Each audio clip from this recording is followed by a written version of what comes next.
Hey guys, welcome back. This is part 2 of my review haul. And my last review, I think it's going to be. This is a Star Wars book called Darth Vader in the Ghost Prison. It's number 5 of 5. It's the last one of its miniseries.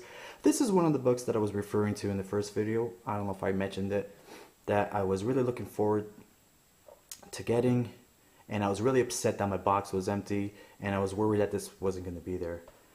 So, it's a Star Wars book. I know I was cynical at first when I seen it, because Star Wars books are boring. We know that, right? But I love the action figures, and I love the movies. And trust me, this book did not disappoint one bit. I loved this whole series. This 5-issue miniseries was one of the few that I was looking forward to every month picking up and reading. It takes place prequel trilogy era, a couple months after episode 3, and the story mainly focuses around this cadet who was very disfigured, but nonetheless he graduates the top of his class, and Darth Vader basically takes him under his wing. Darth Vader sees that this kid has a lot of potential, and we see that through the issues. I'm not going to go back into the other 4.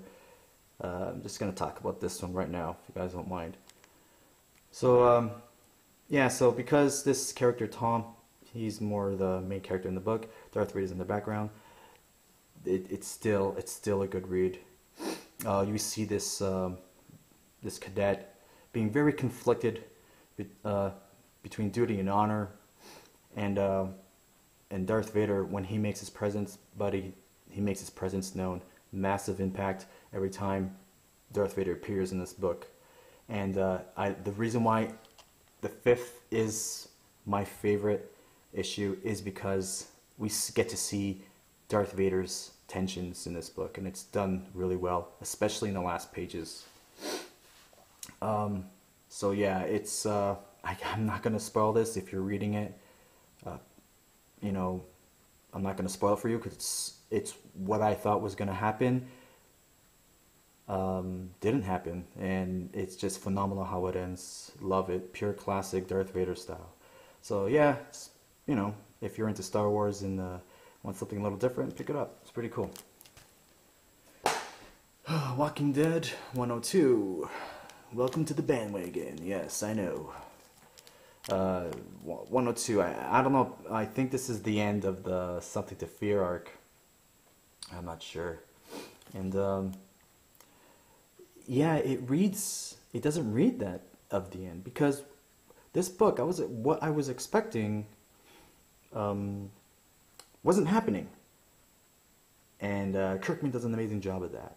Kirkman does an awesome job when you write stuff like that. So yeah, if you guys haven't read 100, I'm sorry, I'm going to spoil it, but yes, Glenn is dead. He got his head bashed in by a guy named Negan.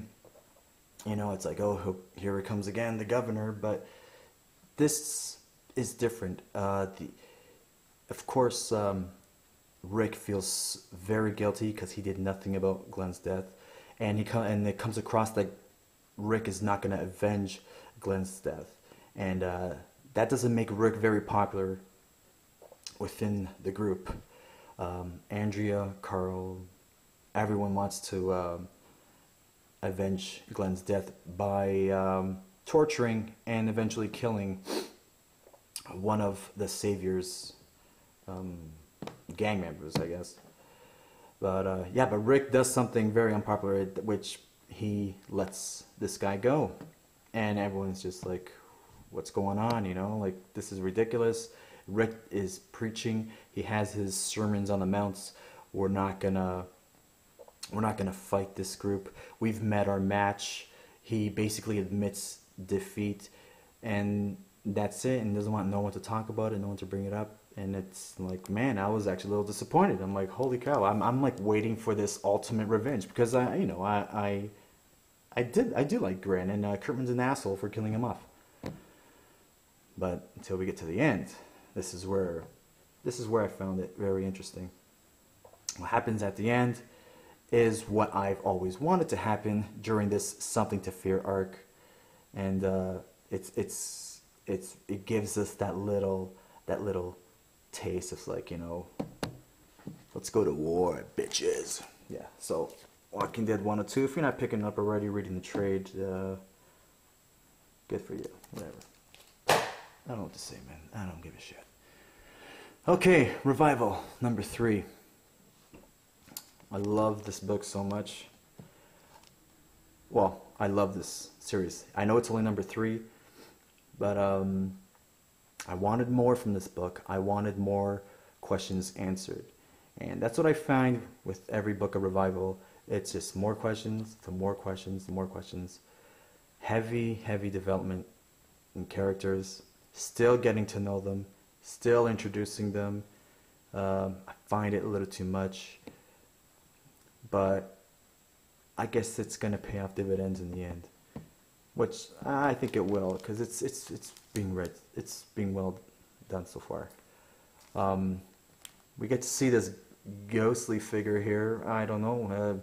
He is mentioned as a ghost in the book. He's mentioned as, I think he resembles an alien, but I don't know what he is yet. We still don't know. That's part of the questions that I have. It's becoming very mystical, I think. A lot of signs of rituals and cults, like as you can see here in the foreground of the picture, there's that little candle. It's being displayed like it's a ceremony of some sort. And the bones, Blair Witch style. One thing that developed from this book, I think, was about the Reviver disease, or condition, syndrome, I don't know what. But this Reviver disease, the one development I got out of it is that it's not contagious. So that's what I got, one answer I got. But anyways, I'm always gonna pick this up. This book is great. This book's phenomenal. And yeah, pick up Revival. It's awesome. Okay, last but not least, I'm a biased DC. That's why this was my favorite book. SpiderMan 5 of 5. Holy shit. Brian Michael Bendis, why can't you do this with other stuff? This was amazing. I loved this story arc. I wish I was reading this sort of story in Amazing Spider-Man. I know it's an ultimate version, but it just was so emotional. Man, I brought back some childhood memories of like how much I loved Spider-Man, and you know, it just grasped me so much. And if you're not reading this, basically, when normal universe Spider-Man jumps into, is put into the Ultimate Universe Miles Morales Spider-Man due to Mysterio. And then from there on, he confronts everyone in the Ultimate Universe, which we all know he died in it. And he gets to meet, it's just very emotional how they build up. I remember reading from issue 1 and 2, the build up of meeting Aunt May, Gwen Stacy. He's not with Mary Jane. It's just phenomenal. The banter, the Peter Parker banter with Miles Morales is classic. I love his send-off in the book. It's just so well done. I love this so much. And I'm actually going to be sad to see this go. Hey, Spider-Man. What's going on? Yeah, I know. I know I've been hating on you for a while, but... Shh. No. It's okay. I know what happened at the end. It's going to make me read more. Just something about you that, I don't know. You've been very disappointing and amazing.